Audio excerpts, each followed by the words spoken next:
run it down. Hey there, it's Tony here from the Flying Runr, and welcome to Out and Back. Out and Back, the weekly turnaround for your running journey. Now, I just thought I'd pop on today. Today is the release day of the Diary of the Flying Runr, and I just wanted to walk through just a couple of things, maybe look in depth at some of the inspiration behind some of the songs that are on there. I'll look at 3 during this particular episode.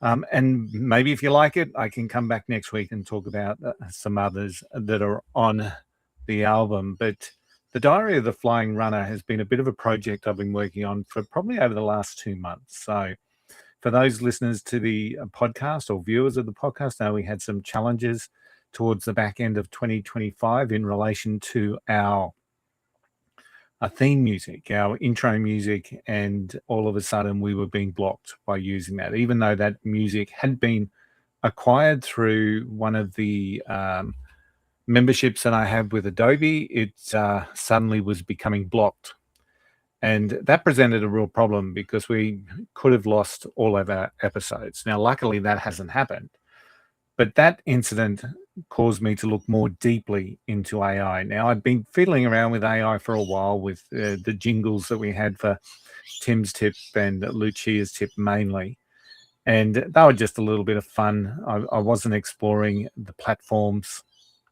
to their greatest extent. It was just a little bit of fun just to put a jingle out behind the music. So, but when we lost access to, well, not lost access, but we were blocked from utilizing the intro music, we had a choice. We either go without intro music or we start to explore something else. So I started to dive in a little bit more, and I paid to become a commercial membership of one of the sites that I use for the music. And as I started to really learn and understand how to actually produce some pretty decent songs out of it instead of just a little fun jingle, a bit of a concept started to fall into place, right? So the first part of the journey was obviously to update Tim's tip, Lucia's tip. We haven't used Tara's tip as yet, but update that, and also create one for me, even though I'm a fairly rare Tony's tip sort of on the podcast. So that was stage 1. But then I started to look at a longer term project, and that one involves the world major marathons and some of the challenges that we have. So you'll hear more about that, but as that comes to fruition. But I got sidetracked, right? I got distracted, and I started to look at some of the things that we say, some of the terms around the running community, some of my thoughts around the running community.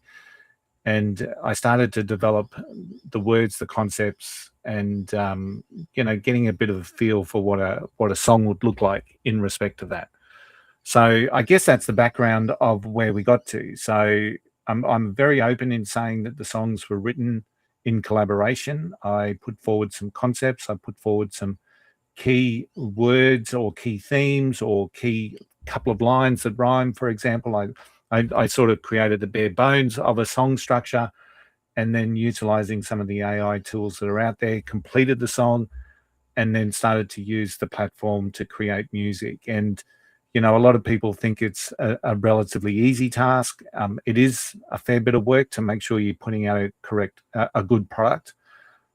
I must say it's a lot less work than learning to play an instrument and sitting in a studio and putting it all together. So I can understand the arguments either side of AI. Some people will say it's just part of our natural progression. A lot of people are saying it's putting people or removing the options for people to earn money. Now, the reality is no one's writing about or singing about the stuff that I've created music for. And as most of you know, I do a music podcast, so I certainly have empathy for musicians. But I think as AI becomes more grounded in the music space, you'll see a lot more artists openly using AI, whether it's to enhance their songwriting or whether it's to add layers. So as I built these songs, there's a lot of human interaction in them. AI generates, I think for some of the songs, I would have gone through probably 60 to 60 iterations of a song. You get a bit of a view for what you want it to sound like. So when you pick something that finally gets close to that, there's always going to be 1 or 2 things within that song that don't make sense fundamentally, but sometimes that's AI. and to learn the editing process, and then to do the final mastering and mixing is the human touch, is the real human touch behind it. So I'm really proud of the Diary of the Flying Runner, of a Flying Runner, and I'm very conscious it took a lot of time and effort to do that. But as I said, not as much effort and time as learning a guitar, sitting in a studio, etc., etc. So, but I'm really proud of the songs that have come through with that. Some of them are words and phrases that we use right throughout the podcast, but I just wanted to talk through, we'll start with 3 of them. So, sorry, I'll start with the framework of the 13 songs. So for those that are old enough would remember the vinyl records or even the cassettes, and you had a side A and a side B. There is a side A and a side B, and as I put them into a structured flow that I thought flowed well, there's a very clear line in the sand, so to speak. So when you look at the first, I think 8 songs, let me just double check, all the way right through to, so the 13 songs in order: Finish Lines, Party at the Back, Eyes on the Prize, Flying Runner, I Can Do Hard Things, Listen to Your Body, Respect the Distance. So if you think of them as side A, so they're more in tune with the general running public, the general running community. I think or anyone who's a runner will listen to a song and get something from it. In some cases, there's almost a little element of coaching in there. So that's side A, and then side B is more of the stuff that are more directly related to the podcast. So I didn't call the songs Tim's Tip or Lucia's Tip, but we start with the condensed, and we start side B with the condensed version of the Flying Runner radio edit, I've called it, but truly it's a podcast edit. And there's reasons why I haven't aligned it directly with the podcast. There's limitations on music distribution, linking with other things. So I had to be a little bit smart and not create the direct link, but a subtle link to the podcast. So the Flying Runner radio edit starts side B, and then we go into No Need to Win, No Need to Race, which is Tim's tip.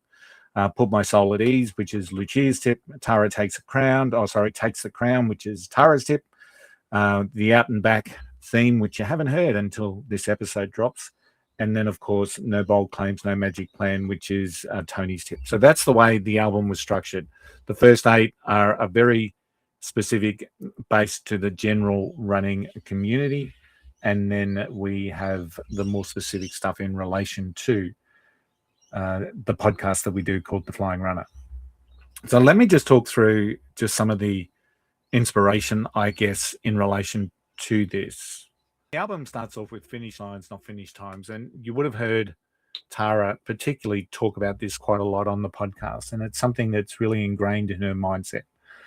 And for those people that have run with Tara will know that talking is also ingrained in her mindset. So there's a little bit of party in the back there, as party at the back, in terms of Tara's influence on some of the songs. But the reality is that a lot of people talk about finish lines, not finish times. And I really wanted this song not just to be about slow runners. I didn't want it to be about back of the pack runners. I wanted this more to be a generic term of someone who set out on a race and at some stage it goes wrong. So they've got to shift from that mindset of everything's going well to holy dooly, how do I hang on? And that's the whole theme behind the song, right? So it's finish lines, not finish times. I think it's a really catchy little chorus that sits within this song. Some of the lines that I really love is in the chorus, it goes, not the ego of a personal best or the speed of the ones out front in red. It's finish lines, not finish times. Also, the lyrics then go on a little bit later to talk about I've watched the clock do things to my head. Tell me stories better left unsaid. But the road doesn't care what you'd hoped you'd be. It just asks if you keep moving your feet. So it's really about that mindset there of something's gone wrong during a race and I've just got to hang in here and get to the finish line because there's something in getting to the finish line. I know a lot of people chasing personal bests and some of the more experienced, I guess, and very focused runners on pace will sometimes, if they're not going to hit it, they'll just walk off course. And, you know, I certainly understand that mindset. You didn't achieve what you set out to achieve. So it doesn't matter if it's half an hour slower or a DNF. In your mind, you haven't hit what it is. And I understand that mentality, but this song is about those people that can put that aside and get out there and finish anyway. So it's finish lines, not finish time, not the shout, not the headline, not the ego of a personal best, or the speed of the ones out front in red. It's finish line. It's finish lines, not finish times. The step across feels just as fine when the day didn't shine and the pace declined. There's still something holy in that finish line. Anyway, so towards the end of the song, you get that little bit of a slow bit where it talks about some days you run, some days you survive, some days the win is just staying alive. I've learned the truth of walking speed. The bravest thing is refusing to leave. And if that can resonate with some runners that may be tossing up whether a DNF is as good as finishing 5 minutes off their PR or whatever, I think the song then has had its impact. So I really love that song, and it's a good way to start. It really sets the scene for what we're about to come to. But like, I've got a number of different favorite songs in this album, and Sharon, my wife, is probably a little bit tired of hearing them. So, but I'm still loving them, and I'm really pleased that they're out there now. The second song is called Party at the Back, and I really wanted this to be the chorus. It starts with the chorus. You know, there's an old saying in music, don't bore us, get to the chorus. And Party at the Back needed to do that in my mind. It just needed to set the scene. And the opening of that song is just, I just love the way it's come out, right? So during the mixing process, I've really tried to increase the bits of the songs that I love, you know, the bass lines, the guitars, and whatnot, without drowning out the vocals. So Party at the Back is a real inspiration for, you know, we see it every day. You know, we see Lucia when she crossed the line in Sydney, and the high fives that she was giving everyone. And then you see all these, I get a lot of paces in my Instagram feeds who are anywhere from 5:30 through to 6:30, and the joy that they get. You know, I've seen Stephen Tudjman, for example, being the sweeper role for Sydney, and just the enjoyment they get in getting people across that line, potentially if it's their first one. So there is a party at the back. Sometimes I haven't necessarily felt that party at the back from a personal perspective, but there is a party at the back, and that's the concept behind this. I wanted it to be an anthem. I wanted it to. I can just see paces. I can see back of the pack groups singing along to this. I don't know how they would do that with the speaker or something, or I could just see them really working with this song. And you know, the key aspect here in my mind is that concept of heart over ego, our party at the back. And that's one of the lines that really grabs me in this particular song, heart over ego, our party at the back. And that's really the absolute joy of running. We see it in many marathons who have that final finishes aspect. It's just the joy of getting across that finishing line. There's a real point. At the back. Yeah, that's our pace. No rush to the front. We found our space. Flying Runr crew knows where it's at. Heart over ego. Our party at the back. There's a real point and a real subtle little line there that gets us thinking as well. And the front gets cheers, the clock gets fed, but we get the moments you don't forget. And, you know, so many times that's what the party at the back is all about. So I truly love that song. I think it's a great way to start the album with those two songs that are just, they grab you straight away. And I just really enjoy listening to those two songs. The last song I'm going to talk to, and this is one that there's a bit of inspiration here from a personal note. And this song is called I Can Do Hard Things. Now it follows, so this is about song 5 on the album. And I Can Do Hard Things. And to me, it's just such a reflective song that has come about through a little bit of inspiration. So I probably had a little bit more input into the writing of this than, maybe the Flying Runner theme song.